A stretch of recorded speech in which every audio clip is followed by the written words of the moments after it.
33 बाब और 8 और 9 आयत में से तलावत कलाम पाक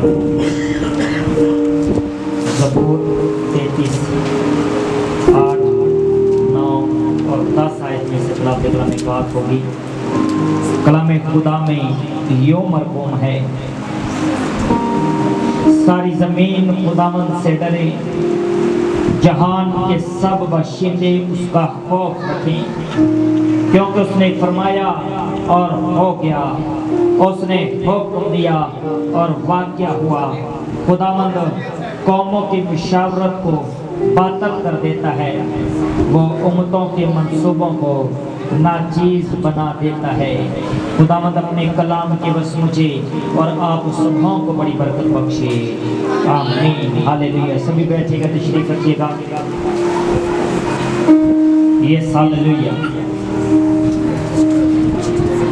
आज की तलावत कलाम पाक के लिए जोरदार तालीम जा दीजिएगा, कुरान के कलाम के लिए। Hallelujah, hallelujah. क्या आप सब तैयार हैं, रेडी हैं खुदावंद के कलाम को सुनने के लिए? Are you ready?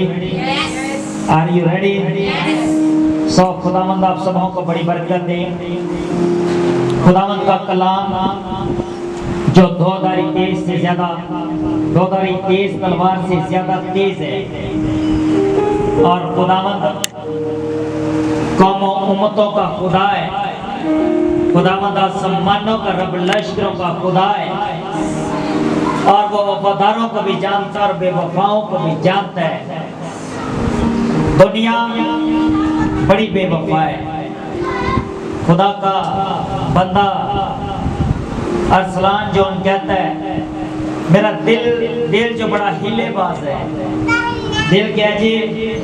हिलेबाज। वो कहता है ये दिल जो हिलेबाज है, उसके कहने का कुछ मतलब है।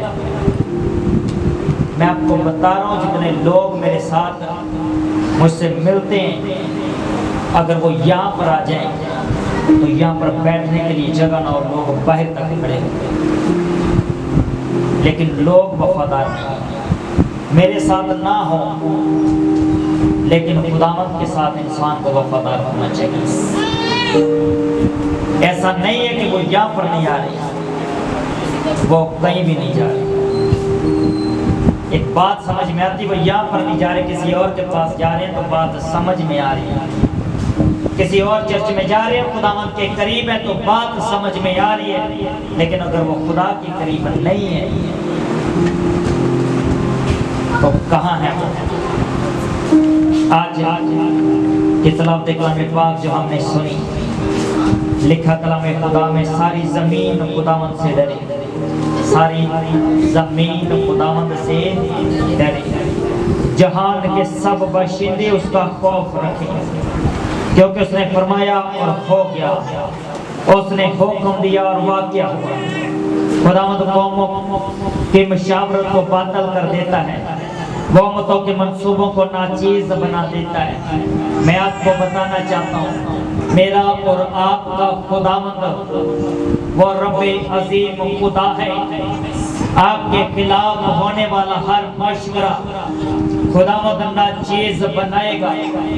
आपके खिलाफ उठने वाला हर कदम और रोका जाएगा। आपके खिलाफ किए गए जादू टोने मंत्र रोके जाएंगे। आपके खिलाफ किया गया अफसोन रोका जाएगा। सिर्फ आपको क्या करना है?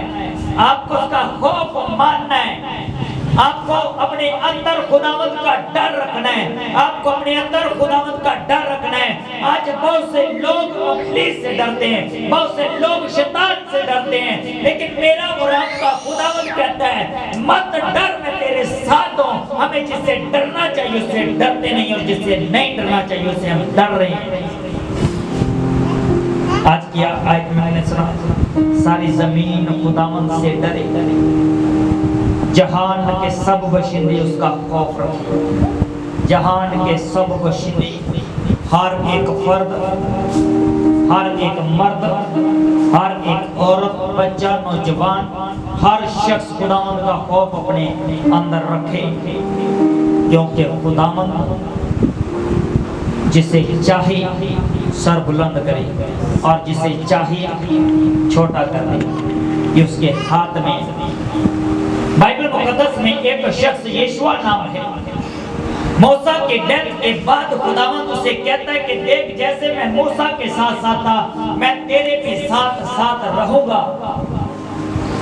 आज से मैं तेरे साथ क्या करूंगा? आज से तेरे साथ अजायब होंगे। आज जो तू लोगों को बरकत देगा, लोगों पर बरकत ठहरेगी। आज से जिस शख्स के लिए तू बरकत जाएगा, उसे मैं बरकत दूंगा, क्योंकि जैसे मैं मूसा के साथ साथ था, मैं तेरे साथ साथ रहूंगा। मैं आपको बताना चाहता हूँ, जिस शख्स के साथ खुदावंद हो, उसके साथ कुदरतें चलती हैं, उसके साथ मौजज़े चलते हैं, उसके साथ शिफाएं चलती हैं, उसके साथ बरकतें चलती हैं। आपने बहुत सी गवाहियों को सुना होगा, बहुत सी टेस्टमनी को सुना होगा कि लोग बताते हैं कि पास्टर अपने घर से निकला और बदरूहें चली गई।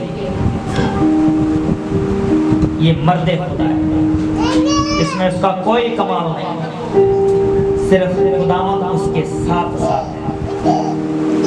इसमें वो भी इंसान, उसमें कोई पावर नहीं है, लेकिन उसके साथ खुदावंद है। खुदावंद ने यीशुआ से कहा, जैसे मैं मूसा के साथ साथ था, मैं तेरे भी साथ रहूंगा। हाँ, अगर तू अपनी जिंदगी पाक साफ रखे, अगर तू अपने अंदर मेरा डर रखे, अगर तो वो आईन, वो कानून माने जो मैंने अपने बंदा मूसा को दिया था और मूसा की मार्फत तूने सुना। यीशुआ से कहा कि अगर तू कलाम पर चलेगा, अगर तू कलाम को मानेगा, कलाम पर अमल करेगा, तो मैं तेरे साथ साथ रहूंगा, मैं तेरे साथ साथ रहूंगा।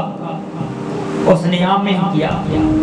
और सबसे बड़ी बात जो आज मैं आपको बताना चाहता हूं, मर्दे खुदा, पासबान हो, प्रॉफिट हो, रसूल हो, शागिर्द हो, कोई भी हो, एवेंजलिस्ट हो, जब वो किसी पर अपने हाथ रख के बरकत देता है, तो उसके बाद वही उसकी जगह पर, उसके लेवल पर होता है। क्योंकि ले हैंड का मतलब आप जानते हैं कि जो आपके पासबान में अगर वो आप पे ले हैंड प्रेयर कर रहा है, तो वही आपके अंदर भी उतरेगा, वही मस्सा आपके अंदर उतरेगा। अगर वो गुनाह में, तो वही गुनाह, वही सोचे आप में डिलीवर हो जाएंगे। जादू टोने मंत्र वाले लोगों के पास कुछ लोग जाते हैं, वो हाथ रखते हैं तो वो बाएं बलाएं तस्वीरें पे देते हैं। जादू टोना मंत्र इंसानों के जिस्म में उतर जाता है, घर कर जाता है। और पाक रूह से भरे लोगों के पास अगर कोई जाए, तो खुदावंद का पाक रूह उतरता है, मस्सा उतरता है इंसान के बदन में। यीशुआ पर खुदावंद के बंदा मूसा ने हाथ रखे और खुदावंद ने उसे कहा कि तुम पहाड़ पर आ जा, अब तो ऊपर आ जा, क्योंकि तो अपने बाप दादा के साथ सो जाएगा, अपने बाप दादा के साथ सो जाएगा। मैं आपको बताना चाहता हूँ, रास्तबाज का मर जाना खुदावंद की नजर में ग्राम कदर है। रास्तबाज का मरना खुदावंद की निगाह में ग्राम कदर है। कल मैं और भाई असलम हम जब रोड पर थे, तो मुझे कहते, अगर आपको बरसी पे कलाम सुनाने का कहा जाए और आपसे कहा जाए कि अनुमान हो बरसी, तो आप क्या सुनाएंगे? मैंने कहा, जब अनुमान ही गलत है तो मैं क्या सुनाऊंगा? एक बरसी पे कोई क्या कलाम सुना सकता है? बरसी का मतलब होता है एक साल, एक साल पे कलाम सुनना है। एक साल पे आप क्या सुनाएंगे? एक साल मतलब इसमें तो मरने वाले का जिक्र ही नहीं है। बरसी यानी कि एक वर्ष। मैंने कहा अनुमान दुरुस्त होना चाहिए। हमारा अजीज इस दुनिया से रुखसत हो गया है, उसके बारे में कलाम क्या कहता है, ये अनुमान होना चाहिए। क्या हमें खुदावंद के हुजूर से याद करना चाहिए या नहीं करना चाहिए, ये अनुमान होना चाहिए। हाँ, मैंने कहा मैं सुनाऊंगा कलाम, लेकिन मैं बताऊंगा कि खुदावंद की नजर में रास्तबाज की मौत जो है वो ग्राम कदर है। आप मरते नहीं बल्कि मसीह में सो जाते हैं। मूसा को खुदा क्या कहता है कि ऊपर पहाड़ पर आ, और वहां तो अपने बाप दादा के साथ सो जाएगा। और मूसा के बाद खुदावंद ने यीशुआ को चुना और यीशुआ बनी इस्राएल के आगे उस्ताद होकर इस्राएल में उन्हें लेकर गया, मुल्क कनान में लेकर गया। खुदावंद ने उससे कहा कि जैसे मैं मूसा के साथ साथ था, मैं तेरे भी साथ रहूंगा। हाँ, अगर आप पढ़कर देख लीजिएगा, यीशुआ उसका पहला बाब पढ़कर देख लीजिएगा, कलाम खुदा में लिखा है। खुदावंद ने कहा, हाँ, अगर तुम आईन को माने, उस शरीयत को माने, ये शरीयत की किताब तेरे मुंह से ना हटे और मैं तेरे साथ साथ रहूंगा। उसने ऐसा ही किया और 30 दिन वो उस जगह पर मातम करते रहे मूसा के लिए। आखिर को खुदावंद के पाक रूह ने उन्हें उबारा और कहा कि काहिनों को कहो कि ऐद के संदूक को उठाएं और दरिया यरदन के पार होने की तैयारी करें। खुदावंद के बंदा यीशुआ ने कहा, काहिनों को हुक्म दिया, काहिनों को कहा, उनसे रिक्वेस्ट की, उनसे कहा कि अहद का संदूक अपने कंधों पर उठा लो और खुदा जो रास्ता तुम्हें दिखाए वहां पर चलना शुरू करो। और इस्राएल से कहा कि तुम अहद के संदूक के 1000 कदम पीछे चलोगे, क्योंकि तुम नहीं जानते कि ये रास्ता कहां जाता है, क्योंकि तुम इस रास्ते पर नए हो। इस्राएल अहद के संदूक के पीछे चलने लगा। खुदावंद ने यीशुआ से कहा, काहिनों से कहना घबराने की जरूरत नहीं है। दरिया यरदन पर पहुंचकर जब काहिन अपने पांव पानी पे लगाएंगे, जब उनके पांव पानी में डूबेंगे, जब उनकी एड़ियां उनके तलवे पानी में जाएंगे, तो दरिया यरदन तुम्हें रास्ता देगा। तब तक काहिन अपने कदम न उठाए इस पानी में से। बाइबल मुकद्दस में लिखा है कि दरिया यरदन का जो पानी है वो किनारे से बाहर बहा करता था और किनारे से ऊपर होकर जाया करता था, अपने किनारे से भी ऊपर चला करता था।